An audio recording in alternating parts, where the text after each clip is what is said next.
মতে যে বাবা হস লাগে তো নাই তোর ডারি কাঁদি আনছি রে বাজি মানে আদোষ দেয় বুঝছেন না কেলা আসিস তো গাড়ি দেয়ারে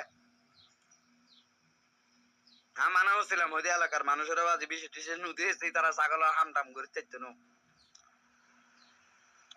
ছাগলের হাম উড়োর হামে কিনা এলাকার মানুষের লাগিয়ে নমো বুঝছেন না কেরিবি নসিব মামু নসিবে কি আছে সা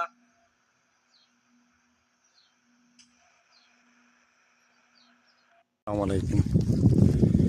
আমি প্রতারণার শিকার হইলাম। আমাকে প্রবাসে বলেছে পানির ট্যাঙ্কার গাড়ি দিবে।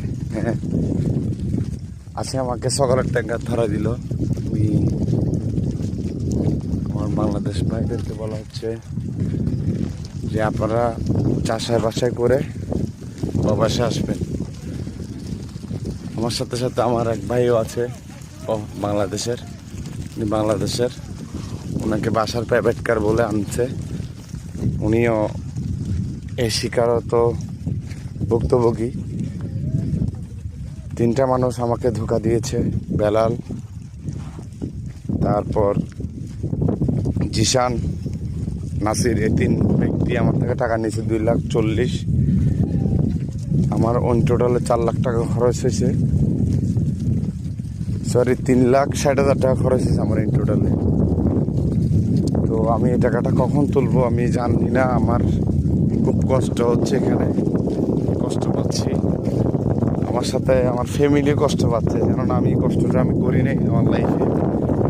ভাই এখানে যে আসে তে বলতে পারে এখানকার কষ্টটা যে একা, আশেপাশে কেউ নাই। এগুলা দেখেন আমার গাড়ি দিছে, এই তো গাড়ি। সকাল বিকাল কত কষ্ট ভাই, এটা বলার বাইরে বোঝাতে পারি না কাউকে। যে ফ্যামিলিকে কোনো রকম হাসি মুখে তো রাখতেছি। আজকে আসছি আমি 1 মাস 2 দিন। 1 মাস 2 দিন আমার মনে হয় আমি 20 বছরের কষ্ট একসাথে করতেছি পরিস্থিতি। তো এটা এই উদ্দেশ্যটা হচ্ছে, আমার ভিডিওটা উদ্দেশ্য হচ্ছে আমি ওদের জন্য বাংলাদেশে যদি আমি যাই আমি মামলা করব না। এই ভিডিওটা বিশেষ করে আমার জজ সাহেবের জন্য।